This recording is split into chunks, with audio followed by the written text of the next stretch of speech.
لبيك اللهم لبيك لبيك যা হযরতে খালিদ বিন ওয়ালিদ নিজের স্ত্রীকে বলতে লাগলো, আমার প্রাণের স্ত্রী, আমার শরীরের অঙ্গগুলোকে দেখো, কোন একটা জায়গা পাও কি যে জায়গাতে কাটার চিহ্ন নাই? এ নওজওয়ান তরুণেরা, হযরতে খালিদ বিন ওয়ালিদ হুজুরের স্ত্রী শরীরকে চেক করতে লেগেছে। চেক করতে করতে বলছে, এমন কোন জায়গা পেলাম না, হয় নেজার আঘাত নাই, তীরের আঘাত নাই, বল্লমের আঘাত নাই, তরোয়ালের আঘাত, পুরো শরীরটায় আঘাতে ভরা, কিন্তু তথাপি আমি শহীদ কেন হলাম না? আল্লাহ পাক আমাকে এই দরজাখানা দিল না। ওই সময় খালিদ বিন ওয়ালিদকে তিনার স্ত্রী বলেছিলেন, আপনি মনে দুঃখ নেবেন না, পৃথিবীর কার ক্ষমতা আছে আল্লাহ পাকের তরোয়ালকে ভেঙে দিতে পারে? আল্লাহ তো আপনার নাম দিয়েছে সাইফুল্লাহ, আল্লাহ তরোয়াল, এই জন্য আল্লাহ আপনাকে কারো কাছে শহীদ হতে দেননি। এ যুবকেরা, তরুণীরা, বাপেরা, শহীদের কতটা মর্যাদা, শহীদের কতটা দরজা, শহীদের কতটা ইজ্জত সম্মান। আর দুনিয়া জমিনে আমরা দুনিয়া লোভ লালসাতে নিজেদের জান দিয়ে দিচ্ছি। সামান্য বিজনেসের জন্য এক হাত ছাড়া ছাড়া বাদ পড়লো, টাকা লোভে আমরা বেরিয়ে চলে যাচ্ছি। সামান্য জমি জায়গার জন্য ভাই ভাই ঝগড়া করে ফেলতেছে, সামান্য দুনিয়া স্বার্থে মারপিট করে মরে যাচ্ছি। অথচ এই জমিনকে অন্যায় মুক্ত করার জন্য, এই জমিনকে দুর্নীতি মুক্ত করার জন্য, এই জমিনকে অত্যাচারের হাত থেকে বাঁচাবার জন্য, এই জমিনকে সন্ত্রাসের হাত থেকে বাঁচাবার জন্য, আল্লাহ শ্রেষ্ঠ সৃষ্টি মানুষ জাতিকে জালিমদের হাত থেকে বাঁচাবার জন্য ন্যায় সত্য ইনসাফের রাস্তা রাসূল যে দেখিয়েছে, ওই রাস্তায় যদি আমরা সংগ্রামের জন্য এগিয়ে যাই, এই অবস্থায় যদি আমাদের মরণটা হয়ে যায়, অবশ্যই আল্লাহ শহীদের দরজা দেবে। ওই দরজাটা কত বড় সম্মান হবে! কিয়ামতের দিনে আল্লাহ জান্নাতি দিগকে বলবে, হে আমার জান্নাতীরা, তোমরা দুনিয়া জমিন থেকে এসেছো আমার জান্নাতে, আমার জান্নাত তোমাদের কি পছন্দ হয়েছে বলো?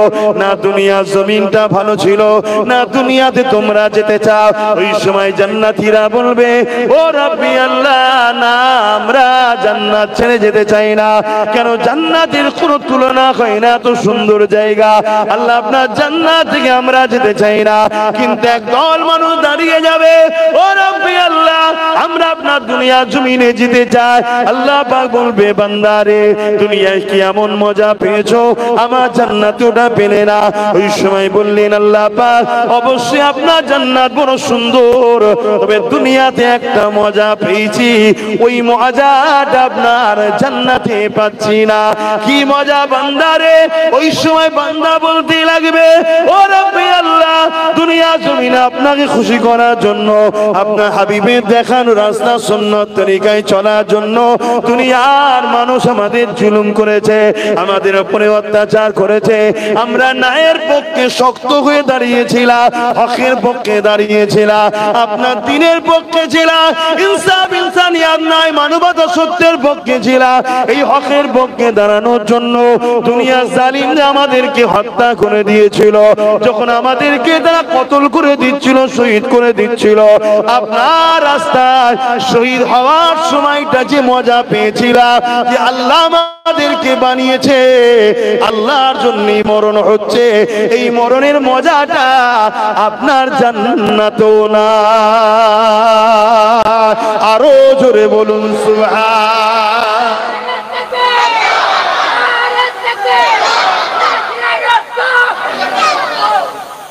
নারে তাকবীর, আল্লাহু আকবার। দিন ইসলামটাই ঠিক আছে। আমার নবীর স্লোগান দাও, বলো লাব্বাইক লাব্বাইক লাব্বাইক, নারে দিবে। এবার দাদা হুজুরেরটাও দেবে, কেন তার উসিলায় বাংলার মানুষ আমরা ইসলাম পেয়েছি, না নেমো খারামি করা হবে। আমাদের সবার থেকে দাদা হুজুরকে আল্লাহ রাসূল বেশি ভালোবাসে, জোরে বলুন সুবহানাল্লাহ। হ্যাঁ, ওলিদের সাথে থাকবেন। আজকাল কিছু লোক আছে ওলি আল্লাহদের দুশমন তৈরি হচ্ছে। আর ইসলাম বিদ্বেষীদের ষড়যন্ত্র। আল্লাহ নবী যেখানে বলেছে ৭৩টা দল হবে, ৭২ জাহান্নামী হবে, একটা দল জান্নাতি হবে। ডিসাইড করো দাদা হুজুর জাহান্নামী না জান্নাতি। যদি জান্নাতি মনে হয় তাহলে দুটো দল যাবে না, এনাকে মজবুত করে ধরে রাখো। অনেক রকম দলিল দেখাবে, অনেক কোরআন হাদিস দেখাবে, ভেতরে ভেতরে ভেতরে ভেতরে সব ইসলামিক দুশ্মন শাসকদের সঙ্গে সব সেটিং করে বসে আছে। কথা বুঝে আসছে? হ্যাঁ, একটার পর একটা ইসলাম ধর্মের বিষয়ে যে হাত তুলছে এর পিছনে অনেক মুনাফিক মানুষ রয়েছে। তো যাক ভাইয়ের আমার, হকের পক্ষে থাকতে হবে। আল্লাহর হুকুম যেদিন যেভাবে হবে চলে সবাইকে যেতে হবে, কিন্তু ন্যায়ের পক্ষে থাকো, গরিবের পক্ষে থাকো, অসহায়ের পক্ষে থাকো। সে গরিব যদি অমুসলিম হয় তারও পাশে দাঁড়াও, কোন মজলুম যদি অমুসলিম হয় তারও পাশে দাঁড়াও। কথা বুঝে আসছে? জালিমের পক্ষে থেকো না। আজকে অনেক মুসলমান আছে, নামধারী মুসলমান, তারা জালিমের খাতায় নাম লিখিয়েছে। তারা আমাদের কেউ নয়, তাদের সঙ্গে ইসলামের কোনো সম্পর্ক নেই। মুসলিম দাবি করলেই হয়ে যায় নাকি? সন্ত্রাস আর ইসলাম পেট কি বলে, দুধ আর পানি একসাথে যদিও বা হতে পারে, পেট্রোল পানি যদিও একসাথে হতে পারে, দিন আর রাত কি বলে, আলো আর অন্ধকার যদিও একসাথে হতে পারে, হয় না আমি জানি, কিন্তু মনে রাখবেন ইসলাম আর সন্ত্রাস কোনদিন একসাথে হতে পারে না।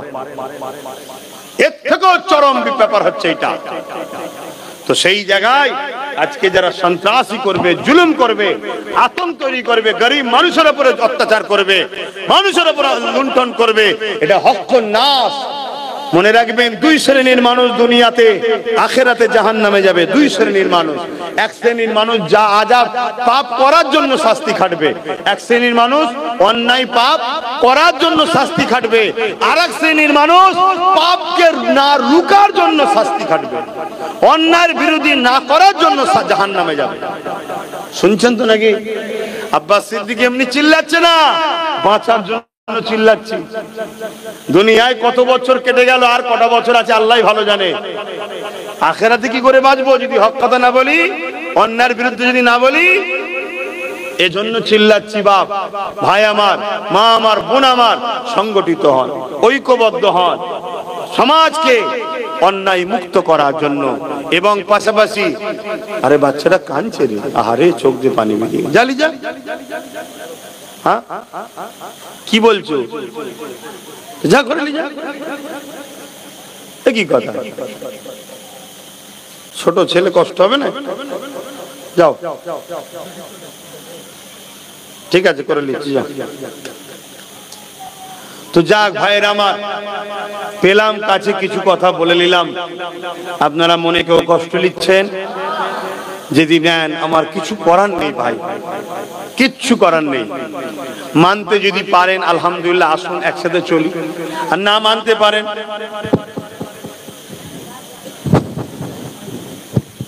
মেমোরি থেকে বাদ দিয়ে দেবেন, মিটে গেল। কথা বুঝে আসছে? আপনি আপনার রাস্তায় চলুন, আমি আমার রাস্তায় চলি। আর যদি মানতে পারেন তাহলে একসাথে আসুন, একসাথে চলি। ওয়াকাফ কে বাঁচাতে হবে। ওয়াকাফ সম্পদ আমাদের, এটাকে বাঁচাতে হবে। তার আগে আসুন একটু সালাম দিয়ে নি, সংক্ষেপে একটু ওয়াকাফে দু কথা বলে দোয়া করব। ইয়া নবী সালাম। থাক, এটা খোলো।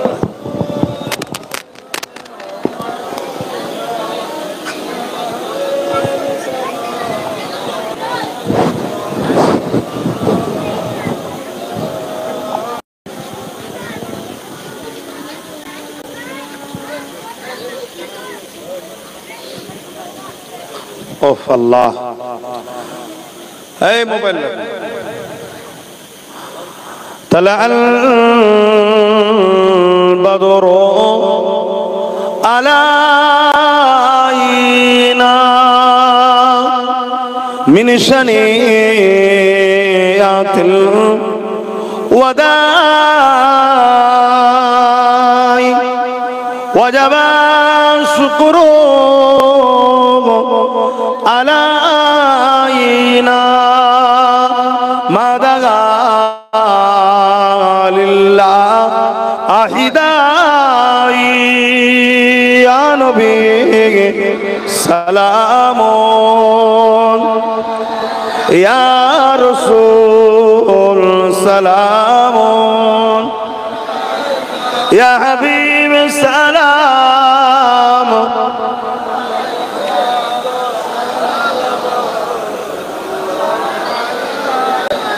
কঠিন হাসরের দিনে কি আছে মোদের কপালে গুনাহগার উম্মাত আপনার লইবেন সঙ্গে মাহশরে ইয়া নবী সালামুন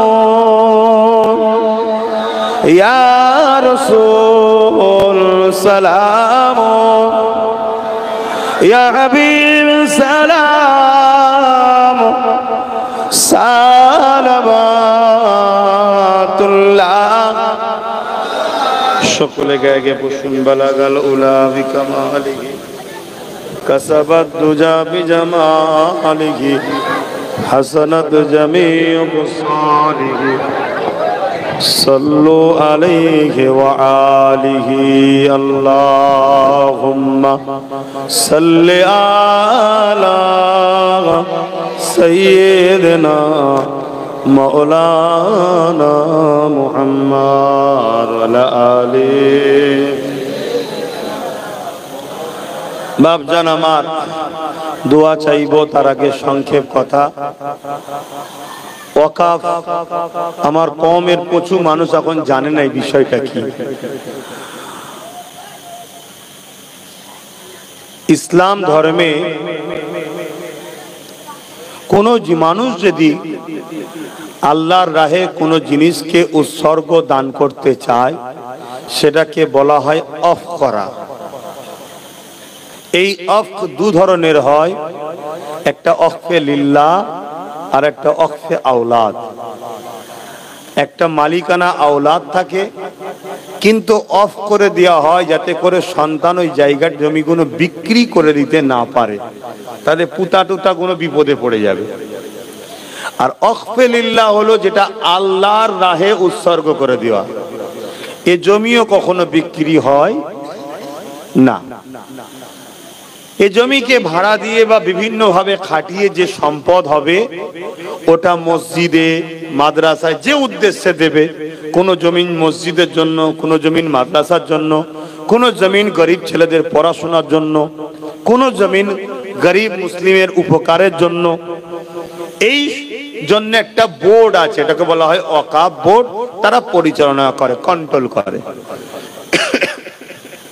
ঠিক তেমনি হিন্দু ভাইদেরও ঠিক এরকম সম্পদ আছে, যেটা আমাদের সমাজে মিথ্যা প্রচার চলছে যে ওনাদের নাই আমাদের আছে, অতএব আমাদেরটা ব্যান করতে হবে। না, ওনাদেরও আছে। ওনাদেরটা বলা হয় দেবত্ব সম্পদ। আদিবাসীদেরও রয়েছে জল জঙ্গলের সম্পদ, খ্রিস্টানদেরও আছে, শিখ আছে, পাঞ্জাবি, সব সম্প্রদায়ের অর্থশালীরা তাদের ধর্মের মানুষের ডেভেলপমেন্ট করার জন্য, এডুকেশন, ধর্মীয় কাজে খরচ করার জন্য এসব অ্যাসেট জমি জায়গা দিয়ে গেছে। তো ভারতবর্ষে মুসলমানদের ওয়াকাফ সম্পত্তি কম বেশি 28 থেকে 29 লক্ষ বিঘে জায়গা। ভাবতে পারছেন কতটা? 28 থেকে 29 লক্ষ বিঘে জায়গা। কিছু বুঝতে পারলে? 28 বিঘে নয়, 28 লক্ষ বিঘে জায়গা। মাথায় ঢুকছে? এই জায়গা দীর্ঘ বছর ধরে বেদখল হয়ে আছে। এই জায়গাকে নিয়ন্ত্রণ করার জন্য একটা কমিটি হয়েছিল। সেই কমিটি এই জায়গাগুলোকে তত্ত্বাবধান করে। তার যা অর্থ হয় 7% তারা নেয়। কথা বুঝে আসছে? বাকি যার যেটা খরচ করা তাদেরকে খরচ করতে হয়। কিন্তু দুঃখের বিষয়, 4 আনা খরচ হয়, 12 আনা লুটা হয়। এটা যুগ যুগ ধরে চলে আসছে। তাই আমাকে আল্লাহ যতদিন বড় করেছে, 10 বছর কম বেশি হলো, এই ওয়াকাফকে বাঁচাবার জন্য আমি আন্দোলন করছি। নিশ্চয়ই কম বেশি আপনারা জানেন, যারা আমার সঙ্গে জুড়ে ছিলেন বা জুড়ে আছেন। 10 বছর কন্টিনিউ কিন্তু আমার এই কাজ চলছে, ওয়াকফ বাঁচাও। কেন ওয়াকফ জায়গার উপরে মসজিদও আছে, মাদ্রাসাও আছে, কবরস্থানও আছে। আর আগেকার সময়ে মানুষ কি করতেন? মৌখিক দান করতেন। চলো এই 2 বিঘে জায়গাটা আমি কবরস্থানকে দিয়ে দিলাম, এই 2 বিঘে জায়গা মসজিদের, এই 2 বিঘে মাদ্রাসার। কথা বুঝে আসছে? আর সব কিন্তু ভিআইপি জায়গা, যাতা জায়গা নয়, আরব কোটি লক্ষ কোটি টাকার সম্পদ। কথা বুঝে আসছে? সেইভাবে ধারাবাহিক ভাবে এখনো চলে আসছে মৌখিক, যার কোনো কাগজপত্র নাই।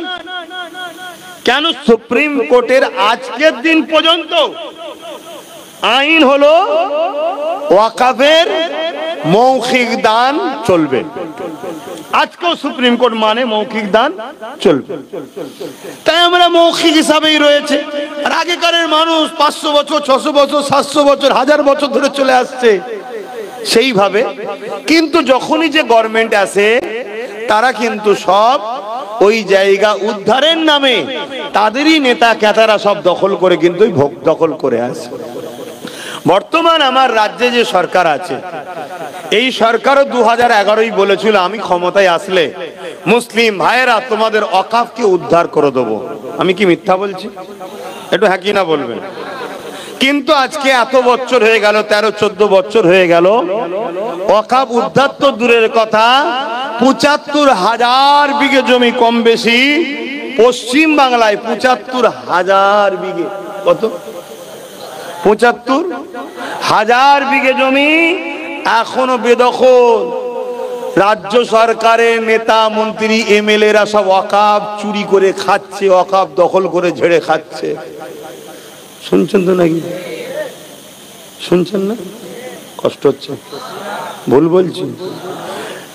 উত্তর 24 পরগনা বীর আব্বাস আলী গোরাচাঁদ হুজুরের 900 বিঘে জায়গা, মাত্র 92 শতক, 3 বিঘেও নাই। বাকি সবটা রাজ্য সরকারের নেতা মন্ত্রী সাহেব মাসাহেব সব ঝেড়ে খাচ্ছে। এটা ঠিক করছে না অন্যায় করছে? এর বিরুদ্ধে আন্দোলনের দরকার আছে না? না, আমি আন্দোলন করছি, অনেক দিন ধরে করছি। এভাবে সব রাজ্যে মোটামুটি ঝেড়ে ঝুড়ে খাওয়া হচ্ছে।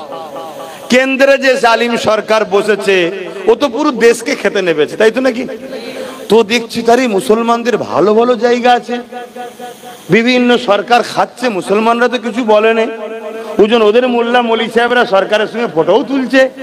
তাহলে এক কাজ কর, আইন তৈরি কর, একটা আইন তৈরি করে এই জমি জায়গাগুলো সব দখল করে আমাদের বন্ধু আদানি আম্বানিদের ঘরে দে দে, মোটা টাকা পাওয়া যাবে। শুনছেন তো নাকি? তাই 2025-এ একটা আইন তৈরি করেছে। শুনছেন তো নাকি? যে আইনটা সংবিধান বিরোধী। তাহলে সংবিধানের বিরুদ্ধে যখন গেছে, এই আইনের বিরুদ্ধে লড়াই করা প্রত্যেকটা দেশবাসীর দায়িত্ব। পাশাপাশি ওয়াকফ আমাদের ধর্মীয় সম্পদ, আমাদেরও দায়িত্ব ওয়াকফকে বাঁচাবার জন্য। ঠিক না বে ঠিক? সার অংশটা বুঝে এসেছে? তাহলে কেন্দ্র সরকার অন্যায় করছে না, করে না? আর বাকি যারা আগে ঝেড়ে খাচ্ছিল, যাক সবকিছু ভুলে যাও, এখন আন্দোলন করতে হবে, তাই তো নাকি? তো এই আন্দোলনটা হওয়া উচিত কেমন? ওয়াকফ কালা কানুন মানছি না, মানবো না, ঠিক পাশাপাশি এটাও তো দরকার, ওয়াকফ সম্পদ আমাদের সম্পদ, আমাদেরকে সম্পূর্ণ সম্পদ ফিরিয়ে দেওয়া হোক। এই আন্দোলনেরও দরকার আছে না? নাই? কিন্তু সে আন্দোলন হচ্ছে কই? তাহলে আন্দোলন 2 ধরনের হচ্ছে। একদল আন্দোলন করছে আল্লাহ ও রসুলের জন্য, আর একদল আন্দোলন করছে রাজ্য সরকারের দালালি করে বিজেপির বিরোধী করার জন্য। শুনছেন তো নাকি? আর আরেকদল আন্দোলন করছে আল্লাহ ও রসুলের জন্য, যার কাছে কেন্দ্র সরকারও বিরোধী, রাজ্য সরকারও যে ওয়াকফ দখল করে রেখেছে তারা আমলা চামলারা, এরও বিরুদ্ধে আন্দোলন করছে। তাহলে আমাদের উচিত হবে যারা আল্লাহ ও রসুলের পক্ষে কথা বলছে তাদেরকে সাপোর্ট করা। আমি সাপোর্ট করি, সে যেখান থেকে আন্দোলন করুক আমি সেই আন্দোলনকে সাপোর্ট করছি। কিন্তু যারা শুধু কেন্দ্রের বিরোধী করে রাজ্য সরকারের সঙ্গে ভাগাভাগি করে খাওয়ার চিন্তা করছে, সেই আন্দোলনকে আমি সাপোর্ট করি না। এতে আপনাদের কোনো আপত্তি আছে? এটা আমার রুচির ব্যাপার, আপনার ভালো লাগলে লিন, না ভালো লাগে না লিন। খুব ভালো করে শুনুন, ওয়াকাফের মধ্যে কি আইন করেছে। এর মধ্যে অনেক আইন আছে, তার মধ্যে মারাত্মক মারাত্মক আইন। যেমন একটা মুসলমান হয়তো অফ করবে জায়গা, তাকে 5 বছর ইসলামের মধ্যে ছিল এবং ইসলাম মেনেছে, নামাজ রোজা দাড়ি টুপি হজ যাকাত পালন করেছে, প্রমাণ করতে হবে। এই প্রমাণটা নেবে কে, পরীক্ষাটা নেবে কে?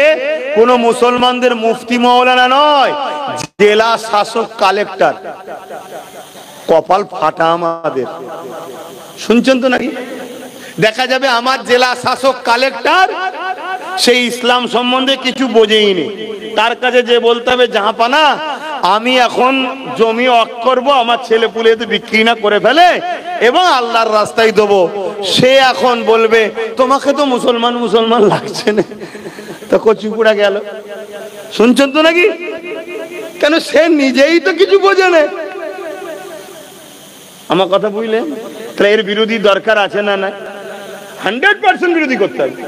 এটা ইমানি দায়িত্ব। যে মুসলমান এই কালা কানুনের বিরোধী করবে না, তার ইমান থাকবে কি সন্দেহ আছে?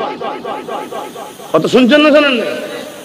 কিন্তু এর বিরোধীটা করবেন কিভাবে, একটা প্রশ্ন। দ্বিতীয় নম্বরে কালা কানুনের মধ্যে আরেকটা রিপোর্ট আপনাদেরকে শোনাই, শুনলে বেশ আপনারা ভালো লাগবে, একটু বলি নাকি। এর মধ্যে একটা নিয়ম করতে চাইছে কেন্দ্র সরকার, সেটা হলো এটাই, এই ওয়াকাফ কালা কানুনের ওয়াকাফ বোর্ডের মধ্যে অমুসলিমকে ঢুকাবো। কাকে ঢুকাবে? অমুসলিমদেরকে।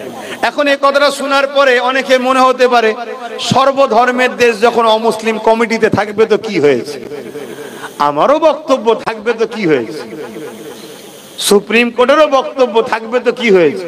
কিন্তু দেওবত্ত সম্পত্তিতে মুসলমানকে ঢুকতে দেবে তো?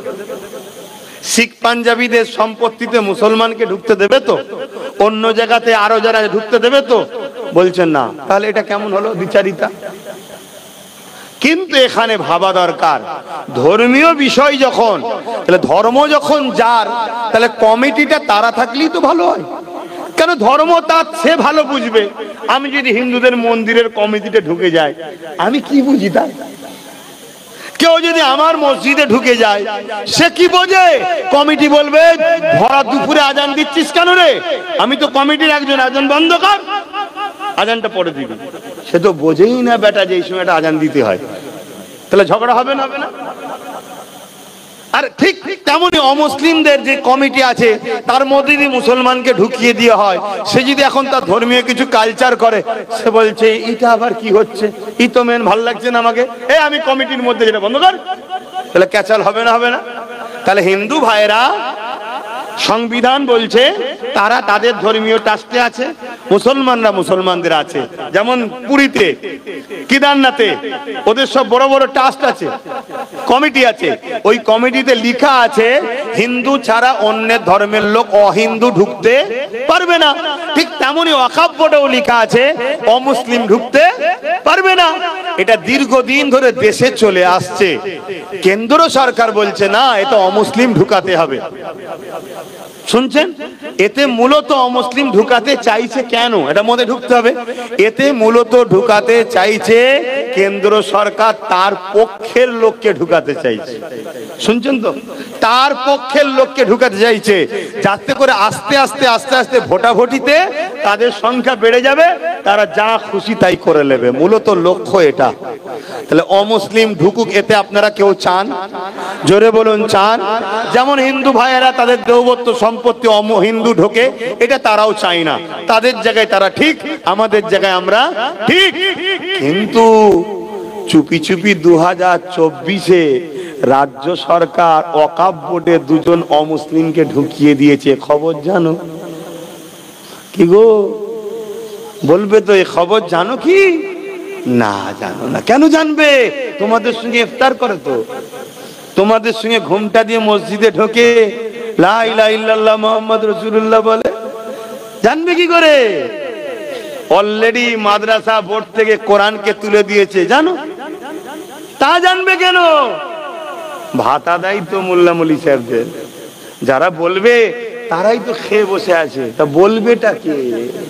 তাহলে কেন্দ্র সরকার আমার ওয়াকফের দুশমন, রাজ্য সরকার বন্ধু তো নাকি? রাজ্য সরকার বন্ধু তো? বলতে পারছেন না? একটু হ্যাঁ কি না বলুন, বন্ধু তো নাকি? তাহলে আল্লাহর ঘরের দুশ্মনী যারা করছে তারা যদি তোমার আমার মাথায় বসে নেতা হয়ে থাকে আর তাদেরকেই যদি আমরা সাপোর্ট করি, খোদা আমাদেরকে মিটাবে না? মিটাবে না। অতএব চাও তো পরিবর্তন হও। ছিল না এর তার পিছনে ছুটে আলাদা কথা। নবী বংশের আওলাদ, কুরাইশ বংশের ছেলে নেবেছে, তার সাথ দাও। কথা শুনছো না? শোনো না। আমি হুজুর আসবো, বাবারাই করব, আমি কবর জিয়ারত করব, পানিতে ফু দেবো, জলসা করব, আমার জায়গায় আমি ঠিক আছে। আরো হুজুর আসবে, আরো মুফতি মাওলানা আসবে, কিন্তু কেউ যখন নেবেছে সমাজকে পরিবর্তন করার জন্য, কেউ যখন নেবেছে গরিব মুসলিম আদিবাসী দলিত হিন্দুদেরকে জালিমদের হাত থেকে বাঁচাবার জন্য, কেউ যখন নেবেছে তিলক তোমার হয়েও চিল্লাবে, আনিস খানের হয়েও চিল্লাবে, সে যখন তোমার নবীর বংশের আওলাদ, তোমার ইমানি দায়িত্বটা সাথ দেওয়া দরকার আছে না নাই? তুমি ডায়ে বাঁয়ে দেখছো কেন? হ্যাঁ, ফাইসাল্লা জমিনে হয় না আসমানে হয়। পরিবর্তন হও, আল্লাহ তোমাদেরকে সাহায্য করবে। কথা ক্লিয়ার? এবারে বলুন, এই ওয়াকফ বিলকে বাতিল করা সম্ভব আছে না নাই? পন্থা কি? ওই কলকাতায় যে মিছিলের নামে, মিটিং এর নামে আর হিন্দু ভাইদের বাস থেকে ধর্মীয় পতাকা খুলে লিবা, এ তো আরো 20 ফুড়া করে দিলে, এ তো 20 ফুড়া হয়ে গেল। এবারে আন্দোলন করতে হবে, কিন্তু সর্বপ্রথম শোনেন, কোন জিনিস যদি আইন হয়ে যায় তাকে আইনের অস্ত্র দিয়ে কাটতে হবে। দ্বিতীয় নম্বর কথা, তাই তো সুপ্রিম কোর্টে নওশাদ সিদ্দিকী গেছে। কি গো, গেছে না যায়নি? আসো সবাই মিলে আওয়াজ তুলি, রাজ্যের যিনি দায়িত্বে আছে তাকে যেতে হবে সুপ্রিম কোর্টে। তোলা দরকার আছে না নাই? বলার অধিকার আছে না নাই? যেখানে যেখানে আহলে সুন্নাত ওয়াল জামাতের ছেলেরা মিটিং করছে, ওখানে পুলিশ দিয়ে বাধা দিচ্ছে, মিটিং হবে না। কেন? এখানে মিটিং হলে আমার বিষয়েও কথা হবে। মিটিং তাদেরকে করতে দেবো যারা আমার গুণ গাইবে, তারা মিটিং করবে, বাকিরা মিটিং করবে না। তা আমি ওদেরকে বলেছি একটা ডেট দেবো, কেন এখন ব্যস্ত কষ্টের মধ্যে আছি, তারপরেও বলেছি ডেট দেবো একটা। কথা বুঝে আসছে? মিটিং তো হবেই রে বাবা, এটা কি কারো বাবা কালী সম্পদ নাকি? হ্যাঁ, ছেড়ে দিয়েছি বলে গেছি, ছেড়ে দিয়েছি বলে, ছাড় দিয়েছি বলে কি ছেড়ে দিয়েছি নাকি? না না, তো ছাড় দিয়েছি, ছেড়ে দিইনি। ইনশাল্লাহ বিজয় হবেই, বলুন ইনশাল্লাহ। হ্যাঁ, তবে চিটে গুণকে আল্লাহ আগে উড়িয়ে দেবে, তারপরে চিটে নেবেন আল্লাহ। তো যাই হোক, এর তাহলে প্রথম নম্বর কি? আইন যখন হয়ে গেছে, আইনের অস্ত্র দিয়ে কাটতে হবে। তাহলে সুপ্রিম কোর্ট সবচেয়ে বড় আইনের জায়গা, সেখানে যেতে হবে। দ্বিতীয় নম্বর কি? যে ক্ষমতায় তারা আইন তৈরি করেছে, ওই ক্ষমতাটা কি ভাই? একটু বলবেন না? রাজ ক্ষমতা, সংখ্যা গরিষ্ঠতা দেখিয়ে, গায়ের জোর দেখিয়ে সংবিধান বিরোধী বিল করেছে। আমাদের ঘরেও যত সেকুলার দল বলে, তারা যদি সত্যি সেকুলার হয়, চলো মিটিং করো, যে এক হব, কিন্তু কোনোদিন যদি কামিয়াবি হয় এই বিলকে তোমরা বাতিল করতে হবে, চলো কোর্ট পেপারে লিখে সই হবে, স্টাম্প হবে। শুনছেন না শোনেননি? সেকুলার দলগুলোকে লাও, নিয়ে করো, এবার তো বুঝে যাবে কে সেকুলার আর কে সেকুলার সেজেছে। কি গো, ভুল বলছি নাকি? হ্যাঁ, এক জায়গায় করো, করে তোমাদেরকে আমাদেরকেও রাজনীতি করতে হবে, ওগুলো আমাদের ঘরে আগিয়ে আসতে হবে। একদিন আমাদের ক্ষমতা অবশ্যই আসবে ইনশাআল্লাহ। সেদিন এরা যেমন সংখ্যাগরিষ্ঠতা দেখিয়ে বিল করেছে, আমরা সংখ্যাগরিষ্ঠতা দেখিয়ে আমাদের সম্পদ আমরা ফিরিয়ে নেব, বলো ইনশাআল্লাহ। 3 নম্বর প্রসেসিং আমার আইডিয়ায় কি? আন্দোলন বাড়াতে হবে। আন্দোলন, প্রচুর আন্দোলন করতে হবে, কিন্তু এই আন্দোলনটা কেন্দ্রের কালা কানুনের বিরুদ্ধে হবে। শুনছেন তো নাকি? ওই আন্দোলনটা মোটেই হিন্দুদের বিরুদ্ধে নয়, আদিবাসীর বিরুদ্ধে নয়, কোন নাগরিকের বিরুদ্ধে নয়। আন্দোলন জালিম ফ্যাসিস্ট অত্যাচারী সরকার যে কালা কানুন সংবিধান বিরোধী করেছে, তার বিরুদ্ধে আন্দোলন হবে। আন্দোলন এত বাড়াতে হবে, আন্দোলন যেখানে একবার রুখবে 100টা করতে হবে, প্রতিজ্ঞাবদ্ধ, যত রুখবি তত করব। আর এই আন্দোলন কৃষক বন্ধুদের মতো টেনে নিয়ে যেতে হবে অনেক দিন ধরে, একদিনে হবে না। শুনছেন তো নাকি? আন্দোলন করেই যেতে হবে। আর কৃষক বন্ধুদের মতো আন্দোলন করতে গেলে কৃষক বন্ধুদের পিছনে ছিল পাঞ্জাব সরকারের হাত। তাই পাঞ্জাব সরকার যেমন তাদেরকে সাথ দিয়েছিল, রুটি রুজি খাওয়া দাওয়া তেল গাড়ি ভাড়া সব দিয়েছিল, জানেন তো নাকি?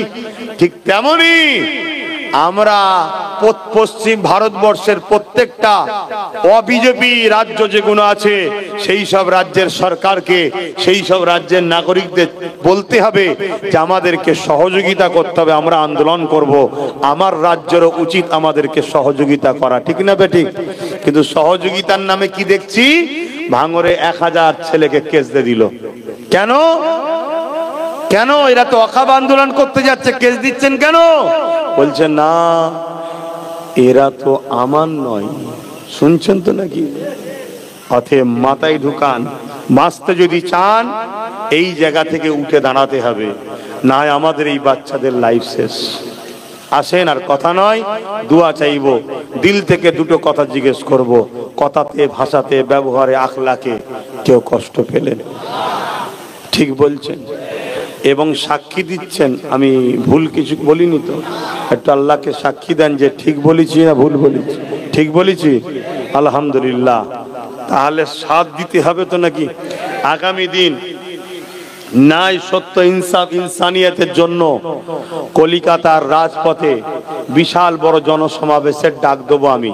দেরি আছে, এখন না, দেরি আছে, কারণ আমি পুরো বাংলা জুড়ে এখন প্রচার করছি, তারপরে বাংলা জুড়ে প্রচার করছি, তারপরে প্রয়োজন হয় ব্রিকেডে একাই করব। আপনারা খবর পেলে যাবেন? হাত তুলে আল্লাহকে সাক্ষী রেখে বলেন যাবেন? তেল খরচ দিতে পারবো না, খানা দিতে পারবো না, গাড়ি ভাড়া দিতে পারবো না, নিজের গাঁটের পয়সায় যাবেন। আলহামদুলিল্লাহ, আল্লাহ কবুল করেন, আল্লাহুম্মা আমিন। তবে বাচ্চা ও মা বোন গুলোকে এবং মুরব্বী বাপ গুলোকে বাদ, আপনারা ঘর সামলাবেন। শুনছেন তো নাকি? মুরব্বীরা আর মা বোনের আর বাচ্চারা ঘর সামলাবে। দাদু তো যাবে, ও মুরব্বী হয় না এখনো, গ্যাসে চুল পেকে গেছে, বয়স বেশি হয়নি। কি আব্বা? আলহামদুলিল্লাহ। তো যাক, আর কথা নয়, আসেন দোয়া হবে। কি আছে? এই মাহফিল প্রতি বছর হয়।